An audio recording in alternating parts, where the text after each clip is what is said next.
Welcome to a DK Custom Products video. I'm here with Chuck, who has a 131 in his Tri Glide. We're going to talk about that today.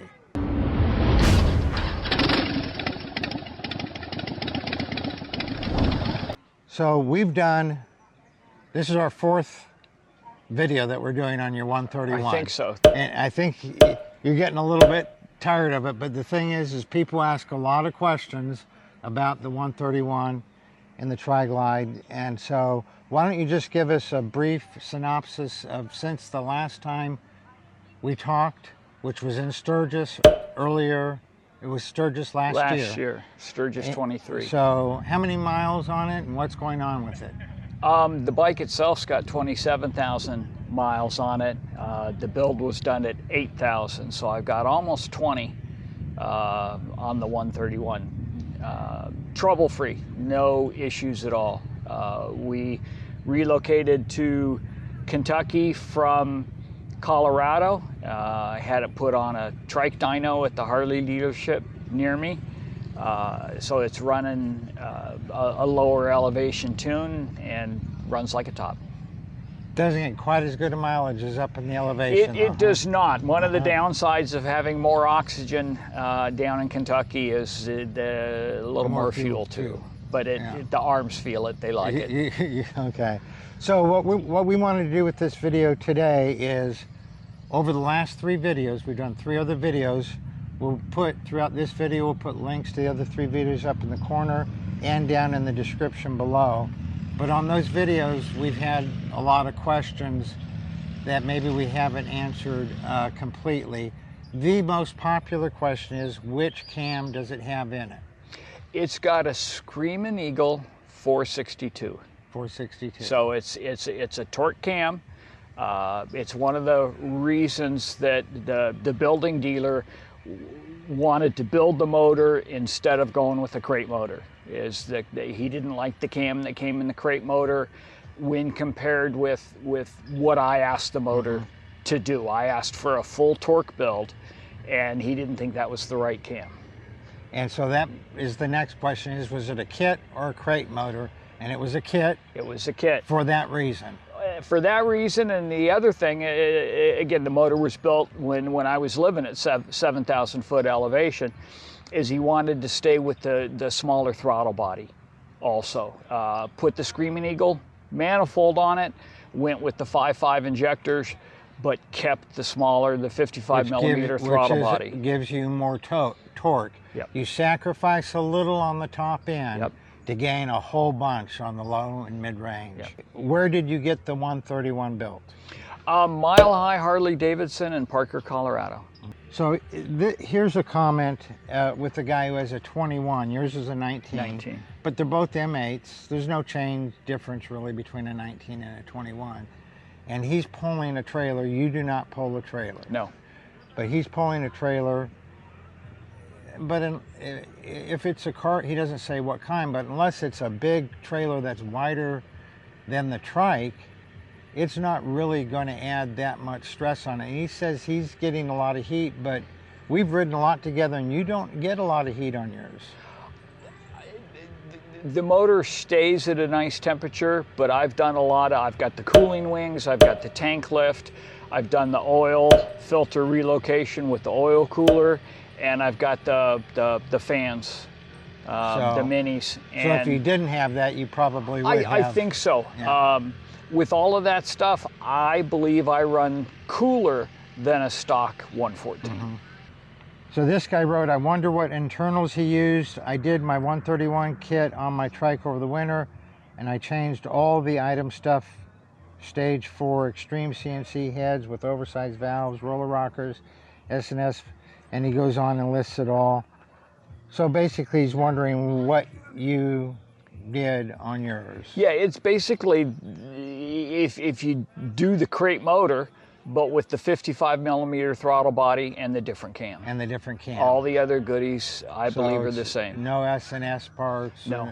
It's all Screamin' Eagle parts. Yep. Okay. Yep. And the other big thing that you got to be careful with word choice on, I think, is if you buy that crate motor, it comes with a Screamin' Eagle tuner, I'll bet. And One of the other things my builder didn't think could be done well was a 131 with a Screaming Eagle tuner. So I'm the Power Vision. We've got the Power Vision tuner, and I think that makes a huge difference. Talking about gas mileage, my 117 gets low 30s, running a sustained 80 miles an hour on the interstate. I'll drop to 22 miles to the gallon. Something's wrong with his bike. Something's wrong with his bike. Something's very wrong, but what kind of miles per gallon are you getting? Different scenarios, yeah. Yeah, my worst situation is it matches up with his though. Where mine gets the thirstiest is running at 80 miles an hour on the interstate. But how much miles per gallon do you get? I'm banging low 30s if I do that. Low 30s. He's getting 22. Yeah. That's why something's wrong. Yeah. No, if you get me in the twisties, the motor likes to be ridden assertively in the twisties, and I get upper 30s. If I get up in elevation at all, I hit 40s frequently. And if you're cruising back roads between 45 and 60? Low 40s. Low 40s. Yeah. And we've ridden quite a bit, and we had that one ride where every gas stop we were checking, and that was when my bike was a stage 1, and yours was the 131, and we were within a half a mile, if I remember correctly. Yeah, it was Our miles close. per gallon were Close. within. Our temperatures were the same. Yours heated up faster, and it cooled down faster, but the max temp was about the same. Yeah.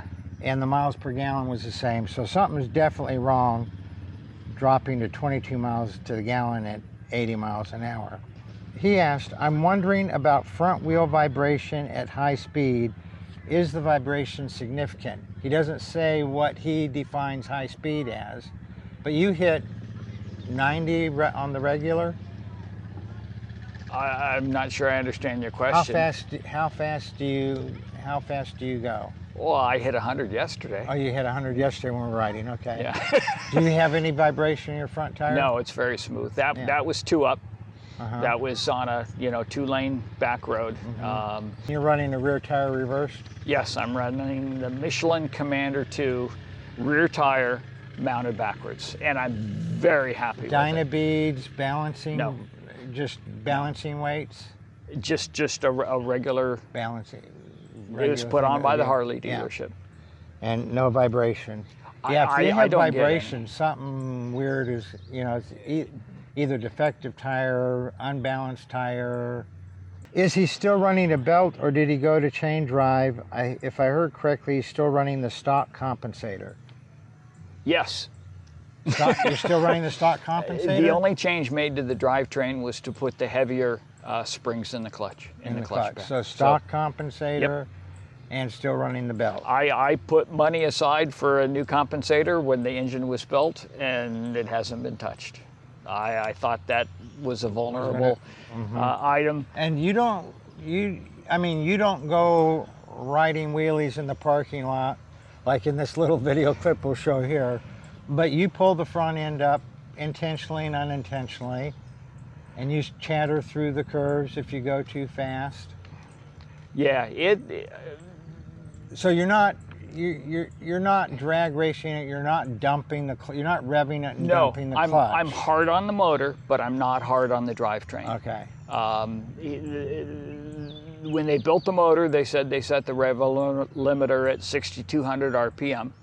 I think I've only hit that once. I'm usually shifting mid-5s when I'm on it, and I ride it hard. I enjoy it, but I don't bang the clutch hard. If you do, it pulls the front end up.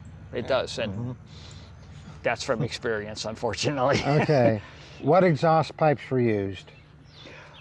So when I first bought the trike, I had a Vance & Hines Stage 1 done to it with the decatted head pipe. Decatted factory head pipe? Decatted Vance & Hines head pipe. Okay. Their whole system from the cylinders all the way back. Their Stage 1 air cleaner setup, and at that point is the Fuel Moto 3 tuner. The FP3. Fuel Pack 3. Tuner. Fuel Pack 3. Yeah. And I ran that for about a year before making the decision to kick it up to the 131. But they left the Vance & Hines air cleaner on, and they left the entire Vance & Hines exhaust on. Which slip-on? Did you say which slip-ons you're running? Nudge a 3-inch, whatever. I mean, it's So just Vance and standard, Hine nothing headers fancy. and Yeah, slip-ons. yeah, yeah. Okay. And again, those the one change I made, and I made it before the 131. Vance and Hines offers a quieter set of baffles, and I did feel it was a little bit loud for me, so I did put in the quieter baffles. A lot of people ask the cost. Do you want to tell us the cost? Sure, $7,500 out the door. So that was for all the parts and the labor? Parts, labor, the tuner. And that was in what year? It says August of 2020. So that was August 2020 price. It's probably more now, Right. with the inflation that has happened Right. in the last, well, that's 4 years ago. Wow. Why did he have a dealer install versus an independent? I had a good relationship with my dealer. I think some people don't like their dealers. My servicing dealer, you know, was a dealership I had been going to for a lot of years. They've always treated you good? Always treated me good. I had a relationship with them. And when we went to the trike, we bought the trike from a different dealer. We bought the trike out of state and brought it back, and my Colorado dealership did all the service on it, and they knew me and what I like to do, and it was seamless. A lot of people talk crap about dealerships and how they're no good, but there are good ones out there. I've been lucky based on people's stories. I think I got a real good one in Colorado, and I think I got a good one in Kentucky. They, you know, when I made the move, they put it on a trike dyno and got the tune right. It runs stronger now than it did in Colorado, and they treat me right also. And no problems.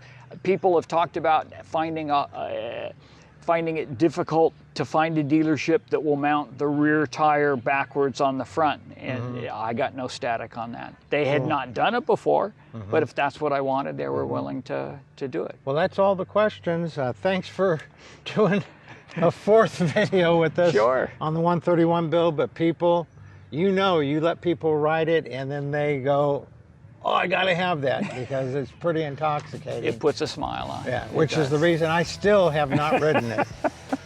All right, y'all, if you liked the video, please give it a thumbs up. If you haven't subscribed to our channel already, if you could, we'd appreciate it. Hit that notification bell so you know when a new video comes out, and definitely share our videos with your friends. We really would appreciate it. Y'all ride safe out there.